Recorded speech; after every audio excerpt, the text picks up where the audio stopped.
before the apocalypse arrives, the last thing each person's hand touches will become their unique supernatural item. And the last thing I touched was my old laptop that had been with me for 3 years.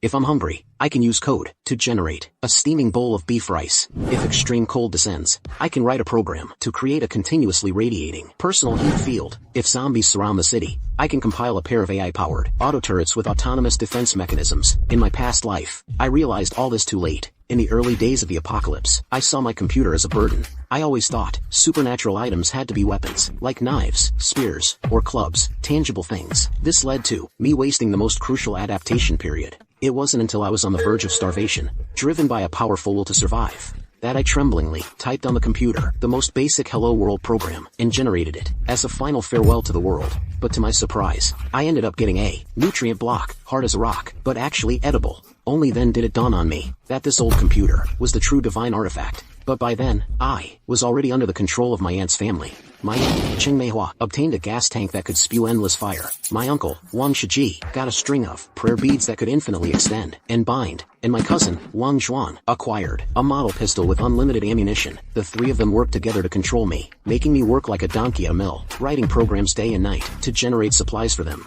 Finally, on a night when a zombie horde descended, they took the energy shield I had just mutated, and then pushed me, along with my computer that would never boot up again, into the tide of the lion horde. But now, I have been reborn. I jolted up from my office chair. My back was drenched in cold sweat. In front of me was my familiar rented room. On the screen, still flashing, was the programming interface I hadn't closed last night. A line of code cursor blinked silently. The time in the bottom right corner of the computer was crystal clear. The end of the world was coming, in 1 hour and 5 minutes. After the peak of fear, came a chilling, ice-cold calm. This time, I'm not just going to survive. I'm going to make them lose from the very start. I glanced at my gear. A 3-year-old gaming laptop. Decent performance, but far from top tier. A cheap mechanical keyboard. A regular portable hard drive. This is nowhere near enough. In the apocalypse, the patterns I figured out tell me that the initial binding of an item's base performance and stored data will greatly influence the potential after awakening an ability in its initial strength. I need stronger hardware and a fully loaded database. Grabbing my phone, I rushed straight out the door, heading downtown to the biggest high-end electronics mall. 10 minutes later, I walked into the mall, straight to the biggest brand flagship store. It was afternoon. The store was pretty empty. A few clerks were chatting. Seeing me enter, a young clerk immediately smiled and came over. Before he could even speak, I raised my hand to cut him off. My phone screen already showed the payment code. My words came out fast, like a coded telegram. I want the top-of-the-line computer you have in stock, and a matching docking station, 2 20,000 milliamp high-power power banks, 5 8-terabyte solid-state portable drives, as many as you've got, an impact-resistant, waterproof security case, the biggest one. No unboxing, no testing, no explanations, no freebies. Now, immediately, right now. The clerk froze on the spot. He stammered. Sir, are you sure? This setup costs over 100,000 at least. Before he could finish, I just held my phone's payment QR code right in front of him. Get everything in front of me in 3 minutes, and I'll pay an extra 2,000 in tips. Hearing this, the confusion on the clerk's face was instantly replaced by wild joy. Just a moment, sir. Shaoli, Sister Wang, come help, quick, big order, emergency. He started shouting at the top of his lungs. He charged into the warehouse. Meanwhile, I went to the accessories section and grabbed everything that might come in handy for the clerk to pack. Even the store manager was alerted. He rushed over to confirm. I'm not here to rob the place. Once he saw the balance on my phone, he personally ran to arrange the goods without hesitation. Just over 3 minutes later, a small mountain of items was piled in front of me. All the things I needed were ready to go. The manager even threw in a brand new satellite phone. The total is 178,650 yuan. Sir, the satellite phone needs real name registration. Scan to pay, and I'll activate the phone for you. Use my ID. Hurry. I pulled up the ID photo I had prepared earlier. Once the apocalypse begins, all regular communication networks will collapse quickly. A satellite phone is an extremely valuable communication tool. The sound of a successful payment was like music to my ears.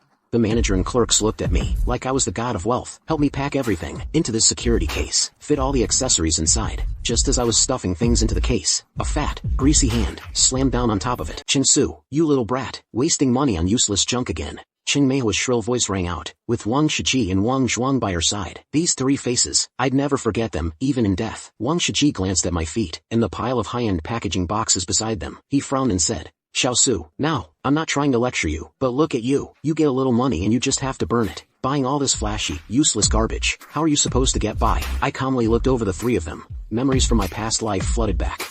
They treated me like a slave. In that final moment they pushed me into the horde of corpses. It's as clear as if it happened yesterday. My eyes turned cold. I gripped the case tightly. Ching Meihua was taken aback for a moment, then burst into even shriller laughter, drawing the attention of several customers. "Oh, for heaven's sake, everyone, come take a look. My dear nephew here. After eating so much of our food, and spending so much of our money, now that he's got some backbone, he dares to stand up to me." As she spoke, she used her other hand to slap the case hard. "Where did you get the money for all this?" "Ha, it's all from the Cheng family, left by my brother and his wife, which means it's ours. Plain and simple. And Zhuang here needs a computer. So what's in this case? And all this other stuff should all be Zhuang's." Wang Zhuang's eyes lit up at that. He lunged forward, grabbing the other side of the case with both hands, trying to yank it away, yelling, "Mine! It's all mine!" I slammed the case down onto the floor with a crash. The loud noise instantly silenced the store. I turned directly to the store manager and shouted, "Manager, call the police. There's a robbery in progress." The store manager just received a big order, worth $178,000, and he made a tidy profit off my satellite phone activation fee. Hearing this, he immediately ran over and said sternly, "Ma'am, please let go immediately, or we'll call the police." I pointed at the three of them and said, "These people are trying to steal my things. I'm calling the police." Hearing this, Ching Meihua flushed red with anger. She grabbed my collar and shouted, "Go ahead and call. I'm his biological aunt. Disciplining my own child and taking back what's rightfully ours is only right and proper. Even the police would have to see reason. Ching Su, you ungrateful wretch, you heartless bastard. If it weren't for us, you'd have starved to death on the streets." Seeing the situation, Wang Shiji immediately put on a pained expression and cried out, "Xiao Su, how could you become like this? For a few measly things, you turn your back on family? Do you have any respect for your elders? Everyone, be the judge of this. How could anyone treat their own flesh and blood, their aunt who raised them, through such hardship, with such disrespect?" I sneered and pointed at Ching Meihua, cursing. "My parents died in a car crash. The very next day, you broke into my house, seized all the compensation money and the property, and shoved me into a storage room, without even a window, and you dare call yourself family?" Then I turned to Wang Shiji and said through gritted teeth, "And you, once I started working, you forced me to hand over most of my salary, every single month, calling it safekeeping to repay a debt. If I was even a cent short, you'd go to my workplace and make a scene, costing me my job." Finally, I looked at Wang Zhuang, who seemed completely indifferent. "And your so-called cousin, he wears the new clothes my parents bought for me, uses the computer they prepared for me, and on top of that, he beats me up whenever he feels like it. Is this what you call family? Is this what you call elders?" The surrounding staff had long been listening with growing outrage, especially the young clerks, who'd received a hard-earned bonus. They immediately stepped forward in support. How shameless, bullying an orphan, seizing family property, and still having the nerve to come steal things. "Manager, call the police." The store manager hesitated no longer. He directly pulled out his phone and dialed the police. Surrounded, Ching Meihua and the other two turned red and pale by turns. Ching Meihua stamped her feet and yelled, "Nonsense! Slander, it's all slander. Ching Su, I hope you die a horrible death. Don't even think about taking these things." Zhuang, grab them." Hearing this, Wang Zhuang wanted to make a move again, but two tall security guards stepped forward to block him. Seeing the situation was completely against him, Wang Shiji quickly grabbed the furious Cheng Meihua. He stared at me with venomous eyes and said word by word, "Fine. Very good, Cheng Su, you've got guts. This isn't over. The money for the house, and every cent you spent today, I'll make you pay back every cent with interest. You'll come crawling back to beg us. We'll see about that." Ching Meihua was forcibly dragged away by Wang Shiji and Wang Zhuang. As they pulled her out, she still turned back, screaming unwillingly, "You little bastard. Just you wait. I'll make sure you can't stay anywhere. Don't you even dream of getting that house back. It belongs to the Cheng family." I stood where I was, my chest heaving with anger. I signaled the store manager to continue packing. After everything was stuffed into the safe box, I picked it up and left the mall without looking back. Time was already tight, and then Cheng Meihua and the others delayed me for so long. Now, the apocalypse was coming. In less than 40 minutes, I didn't go back to the rental apartment. It was too close to my aunt's place. In my past life, that's where they captured me from. I hailed a taxi on the roadside and headed straight for a budget hotel downtown. I booked a room in the corner on the top floor. It was in a secluded spot, with an open view, perfect for observation. Once inside, I immediately locked the door, drew the curtains, placed the safe box on the table, and began my final preparations. First, the top-tier computer. I repeatedly touched the CPU tower, monitor, keyboard, and mouse, making sure my skin made full contact with each one. Then came two docking stations, 5 20,000 mAh power banks, all the 8 TB solid-state drives, and finally, the satellite phone and the safe box itself. The pattern I figured out in my past life is clear. At the moment the apocalypse descends, the last thing your hands are touching will directly awaken into an empowered item. But the order of touch, the duration of contact, the item's performance and data capacity, all these factors affect the strength and potential of the awakening. I must ensure the top-tier hardware takes absolute precedence. With all that done, I booted up the computer and started typing code at a furious pace. First, I wrote in all the most basic, food generation programs.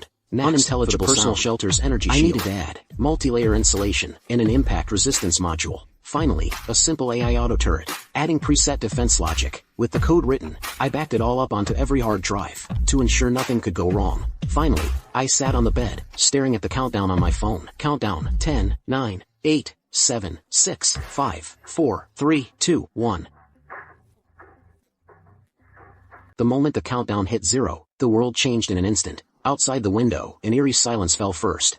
Then, heart-wrenching screams erupted. The sky looked like it had been splashed with ink, darkening rapidly. Blood-red clouds churned in the sky. In the distance, there was the constant sound of car alarms after collisions, the sound of shattering glass, people's cries, all mixed into a chaotic mess. The apocalypse had arrived. I looked down at my hands. Pressed against my palms was that top-tier PC case. A strange energy surged in from the point of contact. My whole body felt it, like an electric current, yet warm. Right then, the computer screen lit up on its own. The code cursor flickered wildly. Then, lines of green matrix code spilled out from the screen. They swirled around my arm, before finally sinking into my skin. Awakening. Food generation program successfully executed. The next second, a warmth spread from my fingertips. Materializing in the air was a steaming bowl of beef rice bowl. The rice grains were distinct. The beef was tender and juicy. The aroma was mouth-watering. It was even better than a restaurant's fresh-made dish. I picked up the bowl and started eating heartily. The taste was the same as always, but my feelings were completely different. In my past life, when I took my first bite of supernatural food, I was already starving to death, locked in my aunt's basement. But now, I'm sitting in a clean hotel room, eating a hot meal I programmed myself. Outside the window, the world is collapsing. After finishing the meal, I walked to the window. I pulled back the curtains. The street below was already in complete chaos. Some people's limbs twisted, turning into the first wave of zombies. They lunged at the nearest living person, screaming, biting, blood splattered. Everything was exactly the same as my past life, but this time, I'm not that useless waste anymore. I stared coldly into the distance, towards my aunt's neighborhood. I muttered under my breath, Cheng Mei Hua, Wang Shiji, Wang Zhuang. Now it's my turn.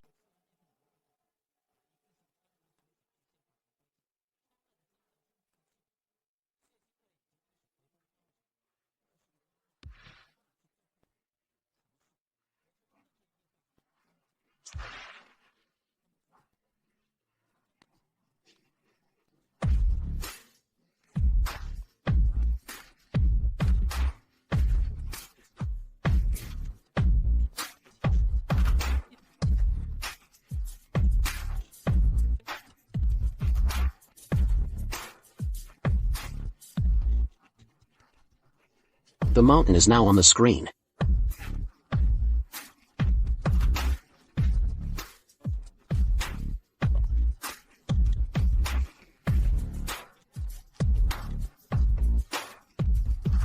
The convenience store door across the street.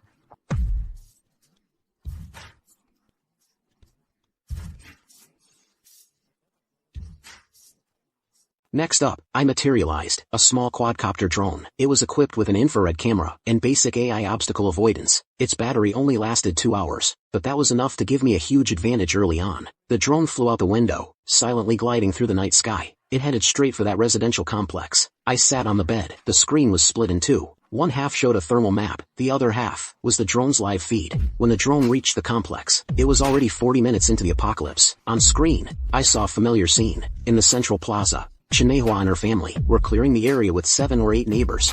A valve was turned. A searing pillar of fire shot out, instantly engulfing 2 charging zombies and burning them to a crisp. Wang Shiji stood behind her. The beaded bracelet on his wrist shot out like a living snake, instantly wrapping around a young man trying to flee. It dragged him back. "Where do you think you're going?" Chinmehua's voice was shrill. It was grating even through the screen.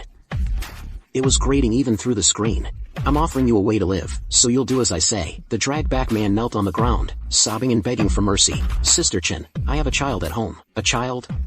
Chinmehua sneered. The fire danced at the nozzle. "It's the apocalypse. Who cares about your kid? First, hand over the food." From the family upstairs, Wang Zhuang raised that plastic model gun. Bang!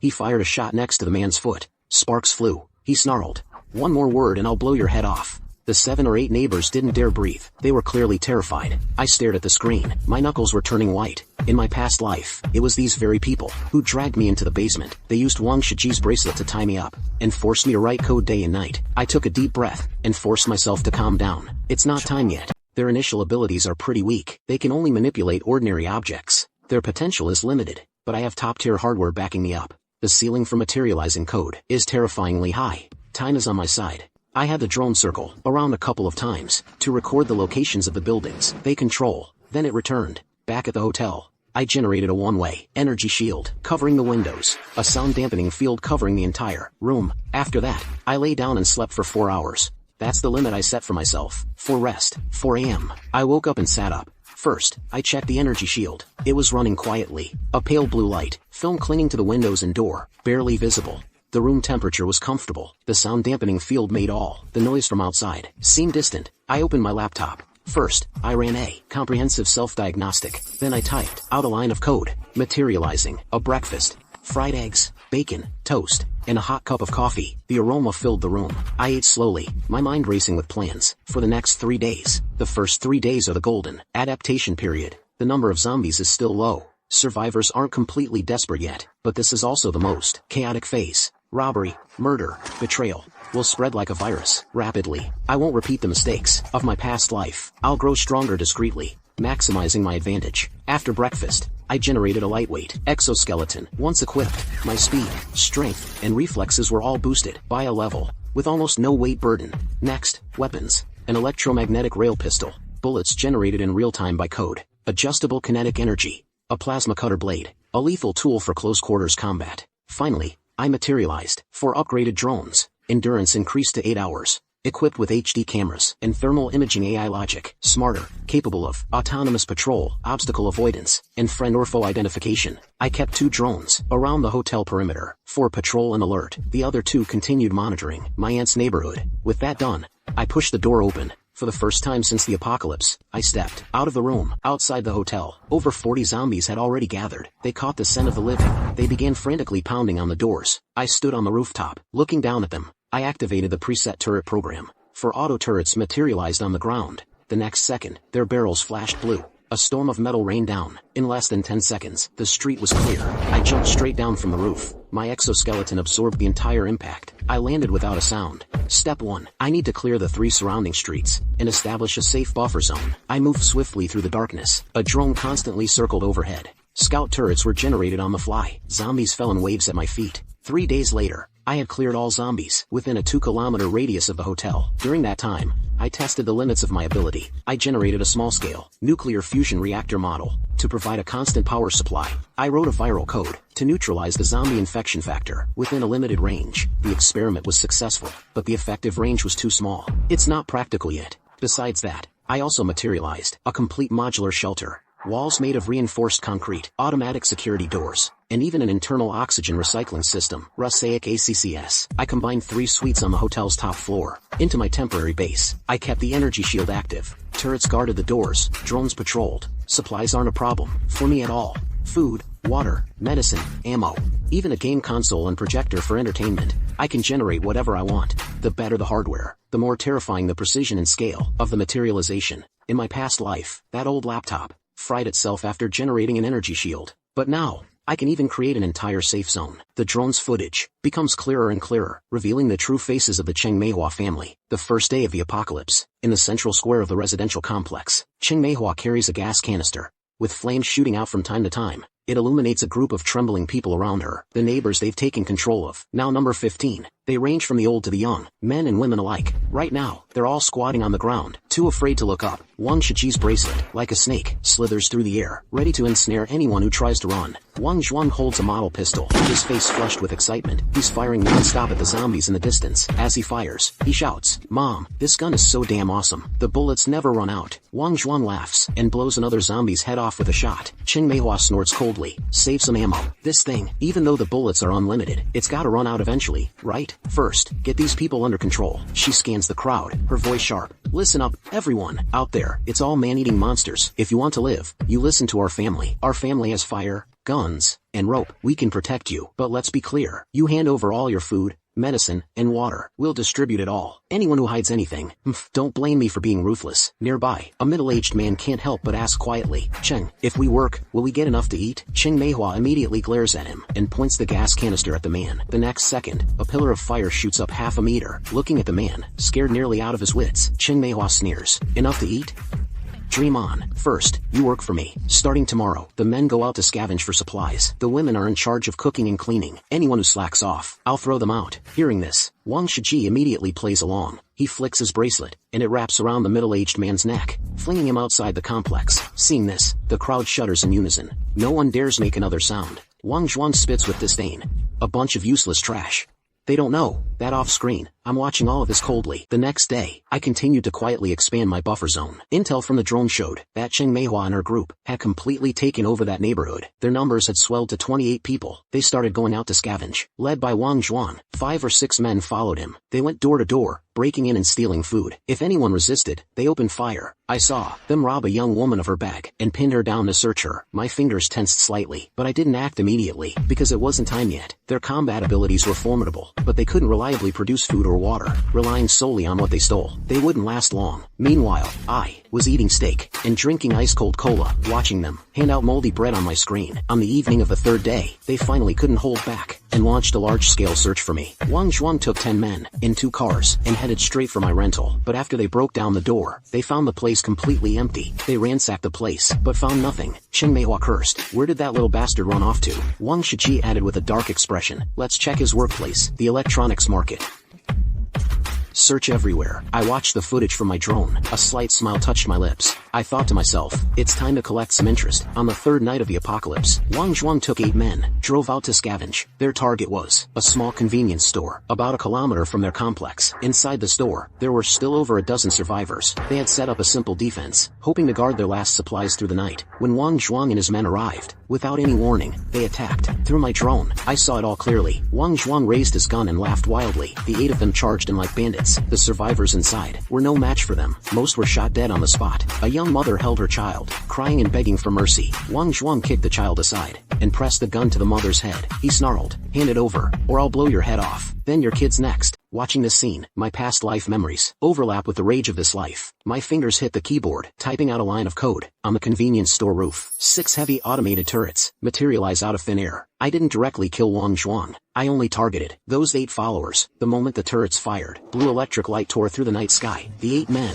had no time to react and were instantly torn to shreds by high explosive rounds. Flesh and blood flew everywhere. Limb fragments splattered all over the ground. Inside the convenience store, the survivors and Wang Zhuang were all stunned. Wang Zhuang was so scared his legs gave way, and he almost knelt down. After the turret's volley ended, a line of huge green matrix code materialized in the air, slowly rotating, slowly rotating. Debts must be repaid, as is only right. Then the code dissipated, and the turrets also disintegrated into points of light. Wang Zhuang looked around in panic, shouting tremulously, "Who is it? Who the hell is playing tricks? Who the hell is playing tricks?" The survivors inside the convenience store seized the chance to fight back. Some picked up iron rods from the ground, some grabbed knives, and pinned Wang Zhuang down, beating him savagely. Wang Zhuang fired a few shots, killing 2, but was eventually beaten, so badly that one of his legs was broken. Dragging his broken body, he fled back to his car. He fled in utter disgrace. In the drone's camera view, his face covered in blood, he cried out, "Mom, Dad, someone's trying to kill me." I turned off the screen. The room was so quiet. The only sound was my own heartbeat. I felt no pleasure, only a kind of cold satisfaction. On the 4th morning of the apocalypse, I stood on the hotel rooftop, gazing at the distant city skyline. City skyline. The sky was still, that oppressive layer of blood-red clouds. The air was filled with a faint smell of decay. The number of zombies on the streets had already doubled. Sporadic gunshots and screams came from all directions. The city was rapidly falling. Survivors began instinctively banding together for warmth. Some lit signal fires on rooftops to call for help. Some used cars to block neighborhood gates. Some simply raised white flags and pledged allegiance to stronger groups. Now, it's time to establish my own stronghold. I need allies, comrades who can fight alongside me. On the 4th afternoon of the apocalypse,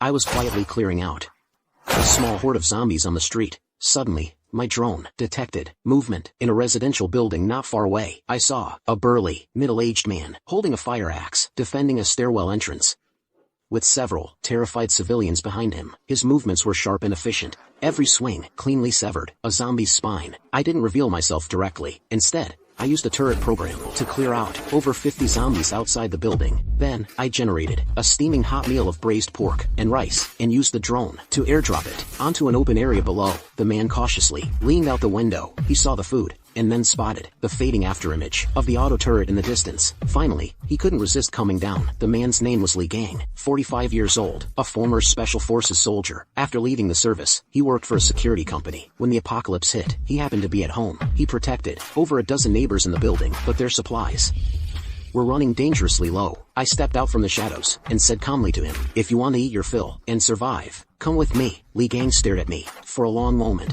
He didn't lower his axe, but a flicker of surprise crossed his eyes. "Kid, your ability is something else." I didn't waste words. I directly generated another identical meal for him. Hesitantly, he took a bite. After a long silence, he finally nodded and said, "All right, I'll go with you, but I have to bring the people from the building." I agreed, and so, I gained my first group of allies, Li Gang, plus the 6 survivors he was protecting. I moved our base from the hotel to a nearby, abandoned office building. The structure was solid, with a clear view all around. It was a decent spot for a base. I used code to generate reinforced concrete to fortify the walls. I also set up multiple layers of energy shields and auto turrets. Inside, I generated an oxygen recycling system, an independent water cycle, and even basic showers and sleeping quarters. That night, everyone watched as I casually materialized a table full of food. Their eyes were filled with disbelief. Li Gang asked me privately, "What's the limit of your ability?" I smiled and replied, "Haven't found one yet." On the 5th day of the apocalypse, I joined up. I used a drone to scout a small clinic about a kilometer away. Someone had used bedsheets to spell out a huge SOS on the window.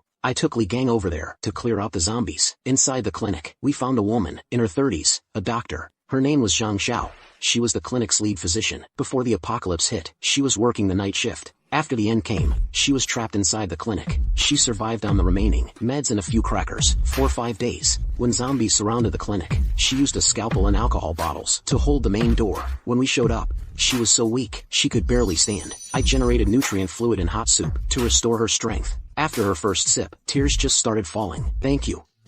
I thought I was done for. After Zhang Xiao joined, the base immediately gained medical support. She doesn't just treat injuries, she can also handle early-stage infection symptoms. In this apocalypse, that's more precious than gold. On the 6th day of the apocalypse, I encountered Lin Wei. She was a 25-year-old, ordinary office worker. She worked at an ad agency. She had delicate features and a gentle personality. When I found her, she was being chased by 3 zombies, stumbling along into a dead-end alley. I used a rail pistol, taking them out with precise headshots. She collapsed to the ground, crying uncontrollably. I handed her a bottle of water and a chocolate bar. She looked up at me and asked, "What are you?" I chuckled and shook my head. "Just someone with a bit of luck." Lin Wei doesn't have any special abilities, but she can cook, organize, and calm people down. With her in the base, the atmosphere improved a lot. By the 7th day of the apocalypse, my base already had 12 people. Everyone had their role. Li Gang handled training and patrols. Zhang Xiao managed medical care and sanitation. Lin Wei handled logistics and morale. I focused on upgrading our defenses. I used code to generate a solar panel array for power. I programmed an AI surveillance system covering the whole building. I even materialized a small gym and a rec room. Day 8 of the apocalypse, 5 survivors came to us on their own, asking to join. They heard about our place from people nearby. I screened them strictly, and only took in 3 of them, who seemed reliable. The population of the base stabilized at 15 people, and for the first time, I felt a kind of unfamiliar warmth. In my past life, I died alone. I didn't even have one person to talk to. Now, during dinner at night, Lin Wei serves me soup. Li Gang discusses defense layouts with me. Zhang Xiao reminds me not to stay up late coding. Outwardly, I'm calm, but inside, I'm starting to waver. These people have shown me other possibilities, but the fire of revenge never went out. Meanwhile, Qing Meihua and her family's power is also growing. Using drones, I've kept track of their every move. On day 5 of the apocalypse, they abandoned the residential area and forcibly took over a large supermarket. There were originally over 20 survivors there, but Qing Meihua and her 2 managed to fight their way in. Now they control the supermarket as their base. Their numbers have swelled to 28 people. The supermarket warehouse is stocked with canned goods, bottled water, and snacks. It could have lasted a month, but their management is brutal. Qing Meihua is the absolute boss. Wang Shiji is in charge of recruiting and playing nice. Wang Zhuang leads a few young thugs, throwing their weight around. Supplies are distributed extremely unfairly. The 3 of them are living the high life. Their underlings only get moldy bread and the fewest cans. The men go out scavenging daily. The women clean and serve. The slightest complaint, and they use fire, strangle with prayer beads, or threaten with guns. Internal conflicts quickly surfaced. I heard two people complaining privately. Wang Zhuang shot them on the spot, breaking their legs. Another tried to escape. Wang Shiji strangled him with his beads and displayed the body at the entrance. And they're still desperately looking for me. Find me the program. Whoever finds it first gets a whole case of fine cigarettes and liquor. On the 7th night of the apocalypse, I put on my stealth field suit, took 2 micro-drones, and snuck up to the back of the supermarket. There were only 2 guards at the warehouse. I took them out with tranquilizer darts. Then, inside the warehouse, I released that would cause all the food to rapidly spoil and mold. Within 12 hours, viral code. I didn't touch the water or medicine, only destroyed the food. On my way out, I casually left a line of green text on the wall. The price of greed. The next morning, the supermarket was in an uproar. Tens of thousands of food packages in the warehouse had all gone bad, reeking of foul odor. Qing Meihua flew into a rage, flames bursting from her palm, burning a night watchman to a crisp. The mole, Wang Zhuang, led people, searching everywhere, but found nothing. A supply crisis erupted instantly. They had no choice but to intensify their looting, robbing nearby survivors. On the 8th and 9th days of the apocalypse, I saved 3 groups of people they were persecuting in a row. Some were families who'd been cleaned out, others were failed escapees, being hunted down. I took 5 of the reliable ones into my base, and let the rest go. I had them continue spreading the word. East of here, in an office building, there's a programmer who can generate wireless hot meals, and there are auto turrets guarding it. Whoever goes can eat their fill. I deliberately let the rumors out, half-truths. Finally, at noon, on the 10th day of the apocalypse, they took the bait. The drones circling overhead kept sounding alarms. I turned on the screen,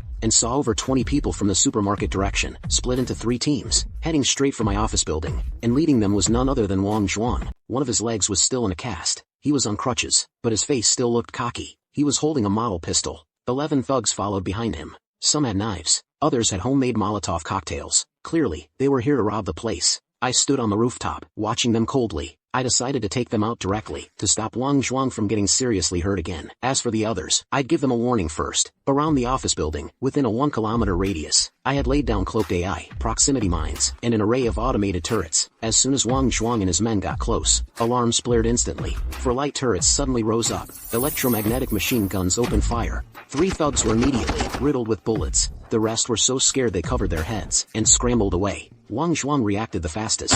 He immediately rolled into a roadside ditch and returned fire. I activated the second code. In the sky, a high-precision railgun materialized out of thin air.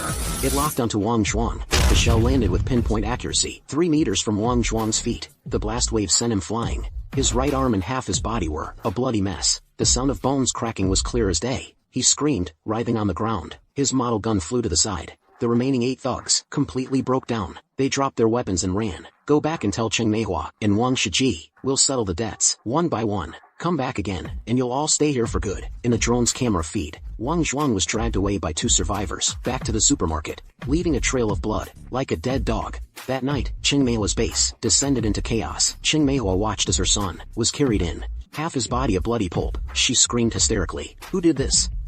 Who is it? There must be a traitor. Round everyone up. We'll interrogate them one by one. They started turning on each other. They arrested 3 suspects and tortured them repeatedly. Meanwhile, I sat in the base's cafeteria, eating tanyuan made by Lin Wei. Nearby, Zhang Xiao was bandaging up a newly arrived, injured person. Li Gang was training the newcomers. On the morning of the 12th day of the apocalypse, the city had fully descended into hell. I stood on the office building's rooftop. The crimson clouds in the sky churned more violently. From the ground came the sound of a zombie horde. A low, continuous roar. Not the scattered zombie groups from before, but a true, massive horde. Tens of thousands of zombies were pouring in from the city's outskirts, devouring everything. The streets are completely flooded. Cars are overturned and mangled. The sound of shattering glass, mixed with human screams. In the distance, on a tall building, figures keep jumping from the top floor, swallowed by the horde of zombies below. I take a deep breath. The air is thick with ash and the smell of blood. This ordinary 5-story office building beneath my feet has now been upgraded into a small fortress. A pale blue energy shield flickers constantly around its perimeter. On the rooftop, automatic turrets operate 24/7. The AI system locks onto any approaching threat. Several modified drones patrol the skies non-stop. Their infrared cameras and thermal imagers can see everything within 3 kilometers. Inside the base, our numbers have reached 23 people. We're functioning like a real community. Li Gang organized strict guard shifts. They rotate every 4 hours. Newcomers must pass his assessment to get on the roof. Zhang Xiao converted the basement into a makeshift infirmary. It's stocked full of medicine and bandages. Ling Wei handles logistics. She cooks daily with the ingredients I generate, and comforts the children and elderly we rescued from the ruins. As for me, in the temporary workshop on the top floor, I work day and night on a more advanced defense system. The code I'm writing is no longer for simple turrets or shields. It's for something more complex. A small electromagnetic pulse generator. It can paralyze the nervous systems of large groups of zombies, making them convulse and collapse within 100 meters. In my past life, I realized this power's potential too late. That's what led to such a tragic end. This time around, I won't make the same mistake. As for Cheng Meihua's group, through the drone footage, I know their every move. Their supermarket stronghold is already completely surrounded by the zombie horde. Their numbers have also dropped sharply to 18 people, and their supplies are completely exhausted. Right now, they're surviving on rainwater and spoiled canned food. Many are already showing symptoms of diarrhea and weakness. In the office on the second floor of the supermarket, Cheng Meihua looks on with heartache as she feeds soup to Wang Zhuang, who's lying on the couch. A gas canister sits by her feet, its valve half open. She warms herself by the flickering flame at its mouth. His face, in the firelight, looks twisted and gaunt. His hair is a tangled mess. Wang Shiji stands by the window, his face grim as he watches the dark horde of zombies below. He's covered in bloodstains and dust. Wang Zhuang is lying on the ground, his right arm and leg wrapped in filthy bandages. The wounds are already infected and festering. Wang Zhuang lifts his head to drink the soup, but the movement aggravates his injuries. He instantly breaks out in a cold sweat from the pain. He chokes out, "Dad, Mom, we have to run. If we don't get out of here, we'll all die." Cheng Meihua's eyes are red. She whispers, "Run? Run where? It's all monsters out there, and those useless people are no help. We should have burned them all from the start. That would have saved some food for you." Wang Shiji, standing nearby, turns his head. He says in a low voice, "Calm down. We have special abilities. We'll find a way to break through. The only problem we need to solve right now is food." He pauses, his expression turning vicious. He says coldly, "That little bastard Cheng Su is definitely still alive. He's the one who hurt Wang Zhuang. And according to what those refugees said, there's a programmer to the east who can generate infinite food and build automatic turrets. That's probably him. And wasn't that kid a programmer before? He bought so many top-tier computers before the apocalypse. He must have awakened to something powerful. If we can just catch him, we'll never have to fear this zombie horde again." Hearing this, Cheng Meihua's eyes suddenly light up. She stands up abruptly and roars, "Right, it must be that little beast. What happened to Zhuang Zhuang? Must be his doing. That little bastard's gotten bold. How dare he hurt Zhuang Zhuang? If I get my hands on him, I'll torture him to death." Wang Zhuang, standing nearby, said through gritted teeth, "Mom, he's the one who crippled me. I want to blow his brains out myself. Put a bullet right through his head. Put a bullet right through his head." Cheng Meihua looked at Wang Zhuang with deep concern. She stroked his forehead and said slowly, "We can't kill him. We need to take him alive, tie him up, and make him write code for us day and night. Generate food and drinks. With him here, we can live the high life. Live however we want. Once the zombie horde passes, we'll deal with him slowly. Make him pay for daring to hurt Zhuang Zhuang." Wang Shiji nodded. A sinister smile crept across his lips. "All right, let's do it. We move tonight, while the horde is at its most chaotic. We'll break through with our men, charge through the chaos, and round up everyone who's left. Anyone who disobeys, we execute on the spot. Shoot or burn them." The three of them fantasized about the plan succeeding. Unconsciously, their faces revealed a twisted excitement, but what they didn't know was, I was listening to every word clearly through a drone. I turned off the screen, took a deep breath, and a slight smile touched my lips. I sneered coldly. They're finally here. I felt no fear whatsoever. Instead, I felt a cold, simmering anticipation. The hatred from my past life was like a flame suppressed for too long. In this moment, it was finally ignited. Night fell. The roars of the zombie horde were deafening. The entire city seemed to tremble. Inside the base, everyone had entered, a state of highest alert. Li Gang stood on the rooftop, holding the latest electromagnetic rifle I generated. It could blow the head off a mutated zombie hundreds of meters away. He asked me quietly, "How many are coming from the other side?" I looked at the main screen and said slowly, 18 people. Fully armed, they're breaking through from the direction of the supermarket, heading straight for us. Li Gang frowned. 18 people organizing a breakout amidst the horde. Not simple, but what surprised me was, the one leading them was actually Wang Zhuang. Even though he's a cripple now, he still brought 8 of his most loyal thugs, and charged ahead with a smug look on his face. In the drone's night vision feed, his face is twisted with rage. He yells, "Brothers, charge, damn it. There's unlimited food inside, unlimited hot meals. If we can take that place, we'll feast like kings. We can have any woman we want. Whoever catches him first," my mom says, "gets 2 cartons of premium smokes, 2 cases of fine liquor, and the 2 freshest women." Hearing this, the 8 thugs immediately see red. Their speed at cutting down the surrounding zombies instantly increases. Ching Meihua, behind him, holds up a gas canister and opens the valve. A searing pillar of fire erupts instantly. It incinerates a dozen zombies ahead in an instant. The air fills with the stench of burnt flesh. She looks at Wang Zhuang with concern and says, "Zhuang Zhuang, don't push yourself. Maybe you should go back first. Mom will definitely catch that bastard. You can torture him however you want then." Hearing this, Wang Zhuang's face darkens with malice. "It's fine, Mom. I want to catch him myself. If I can't catch him with my own hands, I'll never get over this hatred." Seeing his resolute expression, Ching Meihua says nothing more. Instead, she looked at the crowd around her, and shrieks, "Everyone, follow me, don't fall behind. Anyone who runs, I'll burn them to a crisp first. Keep a close eye on Zhuang Zhuang. If anything happens to Zhuang Zhuang, you're all dead." Wang Shiji stays close to Wang Zhuang. The bracelet on his wrist writhes like a living snake, constantly moving. Suddenly, a zombie breaks through their perimeter, charging right at Wang Shiji. He lets out a cold laugh, a slight twitch of his finger, and the bracelet instantly wraps around the zombie's neck. Then he gives a fierce yank, ripping its head clean off. His face is ice cold. His voice carries a ruthless edge. "Save your strength. We'll need it to catch that little bastard." The 18 people around them are their most loyal underlings. Now, with bloodshot eyes, using Ching Meihua's gas canisters to clear a path, they carve a bloody tunnel through the zombie horde. They thought the horde was their best cover. Little did they know, my 8 drones had them locked in tight already. Their route, their formation, even the weapons in each person's hands. I can see it all clearly. Li Gang stands beside me. He's holding my newly generated electromagnetic rifle. The barrel gleams coldly in the firelight. He looks at me and asks quietly, "Should we just blast them all?" 6 railguns firing together. "We could clean this up in 10 minutes. I shook my head. "No need," I sneered. "Let's have some fun with them first. With just these few people, they can't stir up any real trouble." After saying that, I typed a line of code on the keyboard. The next second, within a 1-kilometer radius of the office building, all the invisible proximity mines simultaneously entered standby mode. These mines were laid by me 3 days ago. Over 200 of them in total, covering all their possible approach routes. Soon, the first wave of mines detonated. Explosions erupted one after another. Flames shot into the sky like fireworks, illuminating half the street. The 4 thugs on the left were blasted into the air, their bodies shattered into pieces mid-flight. Limb fragments and a rain of blood showered down, landing in the lion's den. Instantly torn apart and devoured. 2 thugs on the right were thrown by the blast wave. Their leg bones snapped. They lay on the ground, screaming in agony, soon overwhelmed by the swarming zombies. The remaining 12 were dazed and disoriented by the explosions.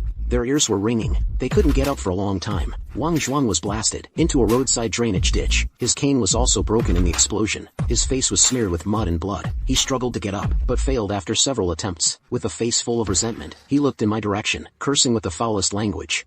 "You bastard, I'll kill you sooner or later. When I catch you, I'll skin you alive first thing. I'll make you beg for death, but find no release." Ching Meihua struggled to her feet, seeing the zombies around, moving towards Wang Zhuang. Her eyes instantly turned bloodshot. She grabbed a gas canister and ran towards Wang Zhuang, shouting as she ran, "Zhuang Zhuang, get away from Zhuang Zhuang. I'll burn you all." A pillar of fire shot out 20 meters, charring a group of zombies to ash. She hurried over and picked up Wang Zhuang, screaming shrilly, "Ching Su, you have the guts to come out here, you bitch." Hearing that, I let out a cold laugh. Using an amplification program, I made my voice emanate from drone speakers all around. I said coldly, "Fine, Ching Meihua, I'm right here." Hearing my voice, Ching Meihua's face instantly flushed red with rage. She snarled viciously, "Fine, you little bastard. When I catch you, I'll skin you alive on the spot." I sneered, "Fine, I'll be waiting for you to skin me." As soon as I finished speaking, without giving them a chance to catch their breath, I immediately executed the second wave of code. The next second, the 8 heavy railguns mounted on the rooftop swiveled simultaneously, aiming their barrels at the group. Boom! 8 electromagnetic shells tore through the night sky,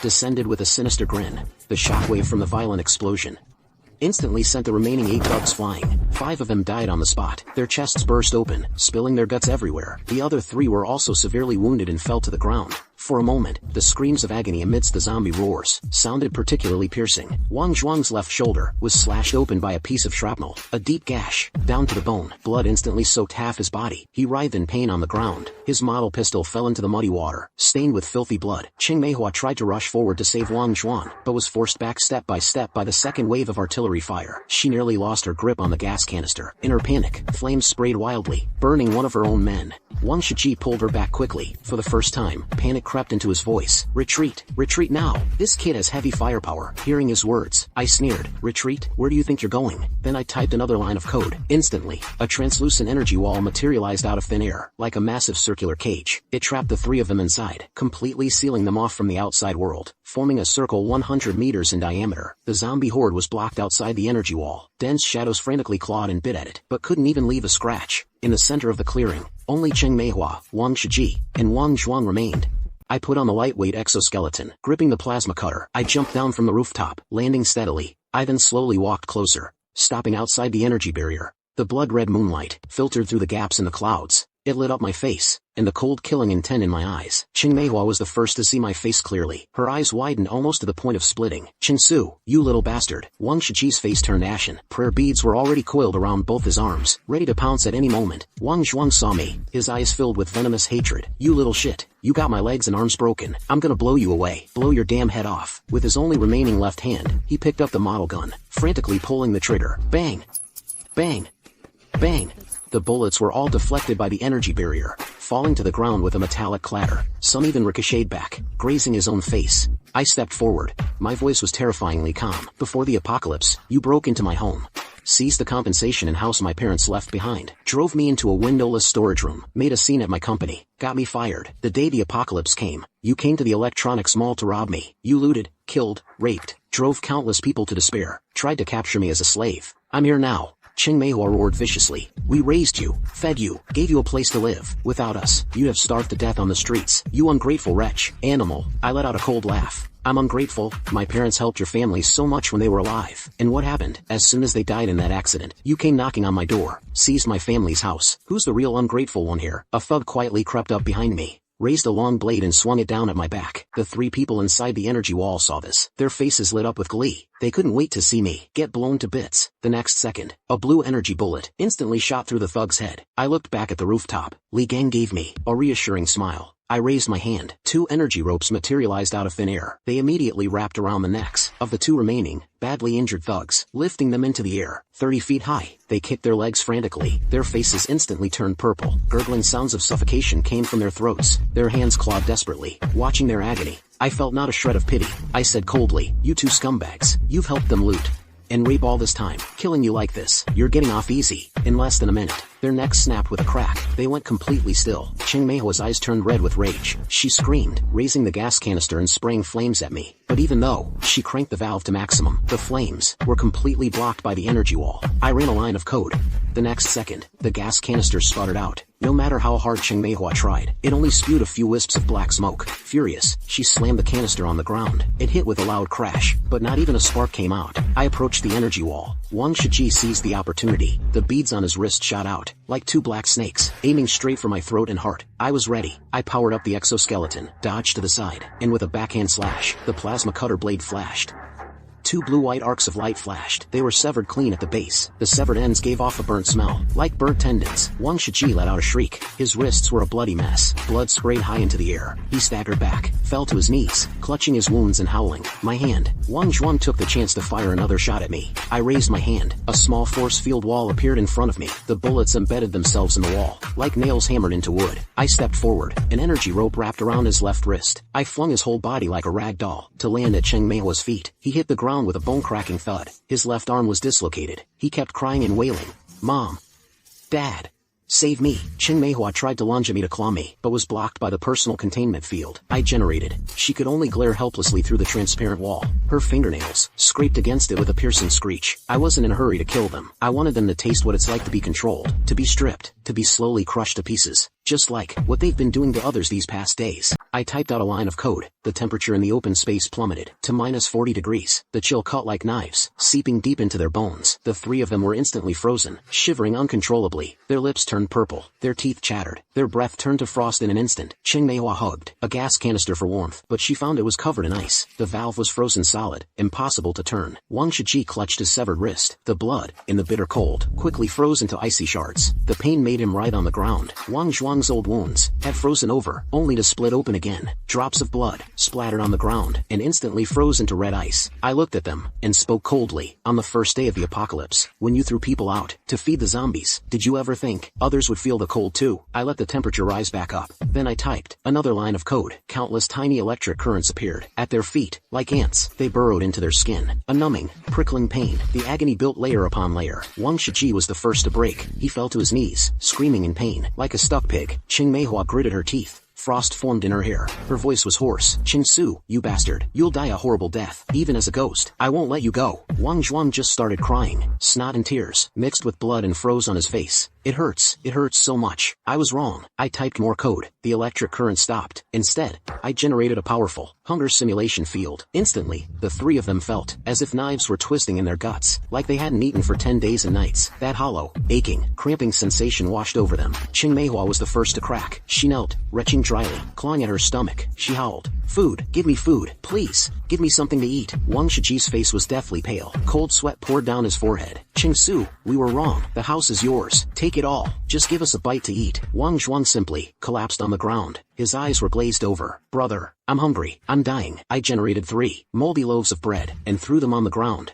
Qing Meihua was the first to react. She lunged at it and started gnawing on it. Wang Shiji and Wang Zhuang scrambled to get their share. Their mouths were covered in green mold. After they finished, I typed another line of code, making their stomachs churn violently, as if they'd been poisoned, forcing them to vomit everything they'd just eaten. They were puking out bile. Qing Meihua collapsed on the ground, gasping for air. Her hair was matted with vomit. I then generated a phantom pain program, making them feel their bones breaking one by one, their skin being peeled off inch by inch. Wang Shiji broke down a second time. He cowed out like pounding garlic. "Uncle, please, I was wrong. I was really wrong. Please let me go. I'm kneeling for you." Wang Zhuang wet his pants. The hot urine steamed in the cold. He kept mumbling, "I won't dare do it again. I'll listen to you. I'll do anything you say." Qing Meihua's eyes began to glaze over. She said weakly, "Qing Su, your aunt raised you, for the sake of family." Hearing the word family, I flew into a rage. I snarled, "Family? When you stole my parents' inheritance, did you think about family? Now you talk about family? It's too late." Dawn broke on the horizon. The roars of the zombie horde faded. By now, the three of them were barely human. Meihua's hair was disheveled. Her face was filthy. Her lips were cracked and bleeding. Her voice was hoarse, like a broken bellows. "Qing Su, your aunt was wrong. Really wrong. Let us go. We'll leave and never bother you again." Wang Shiji knelt, kowtowing on the ground. His forehead was bleeding. "I'll give you everything. Please spare my life." Wang Zhuang just slumped on the ground. His eyes were vacant. He murmured, "Spare me. Spare me." I walked outside the energy wall. I looked at them coldly and said, "It's too late." I raised my hand. The energy wall vanished instantly. The three of them thought they had a chance. They scrambled desperately to crawl out, but I generated a slow-moving force field, pushing them bit by bit towards the horde. They were horrified. Qing Meihua dropped to her knees and kowtowed like pounding garlic. "Qing Su, please, your aunt was really wrong, for your parents' sake." Wang Shiji cried out, "I'll kneel for you. I'll kowtow." Wang Zhuang passed out cold. I didn't say a word. With one final push from the force field, they tumbled right into the zombie horde. Screams, biting sounds, and the noise of flesh tearing filled the air. A few minutes later, only 3 pools of blood remained on the ground. A few bone fragments, a charred gas canister valve, and that plastic toy gun. I stood where I was, watching the bloodstains get trampled by the horde. My chest felt the fire that had been burning inside me for 12 days finally went out. I turned and walked back to the base. By now, the sky was fully lit. Morning light pierced the blood-red clouds, casting a pale gray glow. Li Gang, Zhang Xiao, and Lin Wei were waiting at the door. Seeing me return alone, they didn't say anything. They just silently stepped aside. Lin Wei handed me a cup of warm water, softly saying, "It's over." I nodded. My voice was hoarse. "It's over." Day 15 of the apocalypse. The zombie horde finally receded. At dawn, I stood on the office building's rooftop, looking at the distant city skyline. The blood-red clouds still pressed down on the sky, but the roars from the ground had ceased. Only the low howl of whine through the ruins remained. The streets were piled with mangled corpses, overturned vehicles, and shattered glass. The air reeked of decay, but there was also a strange quiet after the storm. The number of people in the base had grown to 35. The night the horde attacked, we held our ground. The auto turrets fired their last round of energy shots. The energy shield flickered 3 times before dawn, nearly depleted. The emergency generator I spawned is humming away, barely keeping the power on for the whole building. That was a close call, kid. Good thing your turret packs a punch. I nod and stay silent. Get any sleep? No. That night, we held our first real meeting. 35 people sat around the long dining table. On it were bowls of hot soup I spawned, and bread. The lights ran on the last bit of juice from the solar panels, keeping them on, dim but warm. The horde's gone, but it won't be the last. We need to expand outwards. We can't stay holed up in this building forever. Medical supplies are running low. We need to find a pharmacy or a hospital. Everyone needs a place to catch their breath. I'm silent for a moment, then type out a line of code. Out in the empty lot, an excavator materializes out of thin air. A bulldozer, a crane, and a road-clearing vehicle. Their metal shells gleam cold in the morning light. The engines start up on their own, with a low rumble. Everyone stares in shock, then lets out a low murmur. Starting today, we clear the streets and build a wall. We'll secure a 1-kilometer radius. First, in the days that follow, we start moving, like a well-oiled machine. I spawn reinforced concrete modules, stacking them like blocks into a high wall. And inside the wall, I embed an energy shield, generator, and an array of auto turrets. Li Gang leads patrols, clearing out stray zombies every day. Zhang Xiao sets up a makeshift infirmary in the basement. Lin Wei organizes everyone into shifts for cooking, cleaning, and looking after the kids. On the 20th day of the apocalypse, our buffer zone expands to a 1-kilometer diameter. We cleared an open space inside the walls. I generated the first solar panel array. Though the sunlight was filtered through the blood-red clouds, it could still be converted into enough electricity. On the 25th day of the apocalypse, I programmed an automated farm system. The soil was tilled. Seeds appeared out of thin air. The irrigation system started up automatically. Water flowed from the recycling purifier I generated. The day the first green sprouts broke through the soil, Lin Wei dragged me over to see. She crouched down, gently touching the sprout with her fingertip. Her eyes reddening, she said, "I thought I'd never see anything green again in my life." I didn't say anything. I just generated a bunch of wildflowers and handed them to her. She took them, and smiled. On the 30th day of the apocalypse, the safe zone's population reached 100 people. Word got out. At first, it was just a few scattered survivors climbing over the ruins. They saw our high walls and lights from afar, and cautiously approached. We established strict entry rules. Li Gang was in charge of security screening. Zhang Xiao handled medical checkups. Lin Wei was responsible for registration and housing. I stood at the gate, watching the newcomers. They were dressed in rags, their eyes numb, but when they saw the green fields and hot food inside the walls, a light sparked in their eyes. A woman holding a child knelt and kowtowed to me, saying, Thank you for taking us in." I helped her up, and said slowly, "We don't kneel to anyone here. Go on in." On the 45th day of the apocalypse, the safe zone expanded to 2 kilometers in diameter. I generated a medical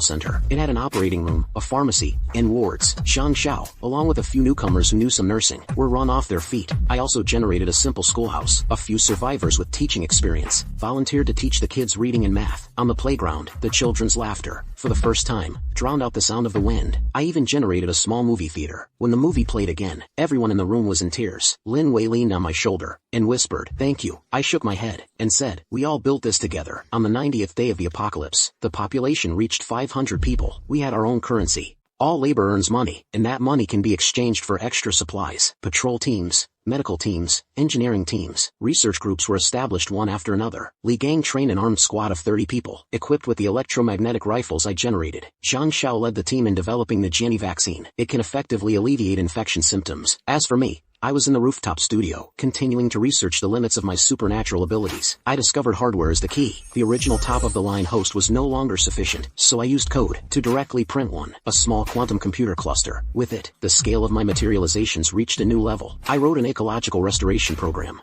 at the center of the safe zone, and generated an artificial forest, towering trees, green grass, small lakes, even birdsong and insect sounds. For the first time, the air became fresh and clean. Children chased butterflies in the woods. I also wrote an anti-infection force field, a pale blue light curtain covering the entire safe zone. It ran constantly. Any zombie infection factors that entered were rapidly broken down. They would no longer infect others, only slowly rot away. In the 6th month of the apocalypse, small hordes of zombies still occasionally attacked from afar, but the automated defense system could clear a horde of 50,000 in 8 minutes. When the turrets fired in unison, the sky looked like it was raining blue light. In the first year of the apocalypse, the population surpassed 1,000. I stood atop the newly built watchtower, overlooking the entire area. The former ruins had become orderly blocks. The houses were modular prefabs. The streets were paved with asphalt, and the street lights were solar-powered. The farms were golden, the forest lush and green. Children played soccer on the playground. Adults assembled the machinery I generated in the factories. Lin Wei walked up and leaned against my shoulder. She softly asked, "What are you thinking about?" I chuckled and said, "Thinking about you."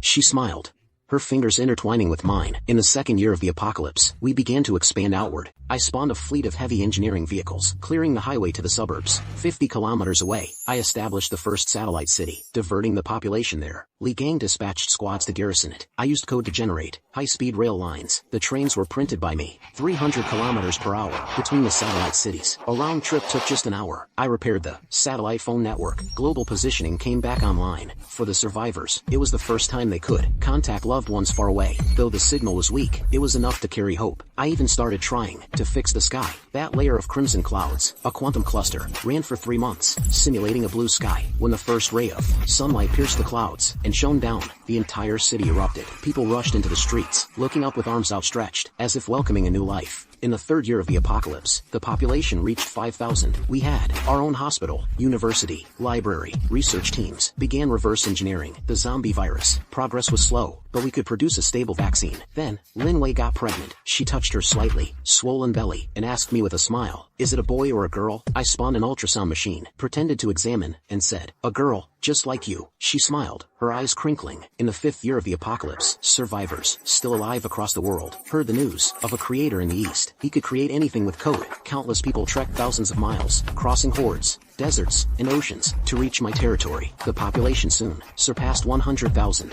The city was ablaze with lights. The skyscrapers were printed, floor by me. The subway was running. School bells rang. Markets buzzed with life. I stood atop the tallest tower, looking at it all. Lin Wei stood by my side. We had been married for 3 years. Our daughter, Cheng Nian, was 3. With her little pigtails, she ran over and hugged my leg. She chirped in her tiny voice, "Daddy, make candy." I smiled and spawned a strawberry-flavored lollipop for her. She giggled and ran off to find her little friends. Lin Wei leaned against me and whispered, "You see, this is living." I nodded, my throat tightening. In the 8th year of the apocalypse, the population surpassed 500,000. We've connected 3 provinces of survivor settlements. The high-speed rail network spreads out like a spider's web. The blood-red clouds in the sky have faded by 70%. Genuine blue skies occasionally appear. The research team finally cracked the virus's core. I used the quantum cluster to write a global anti-infection program, but covering the whole world takes time and more hardware. On the night of the 10th year of the apocalypse, I was alone in the workshop.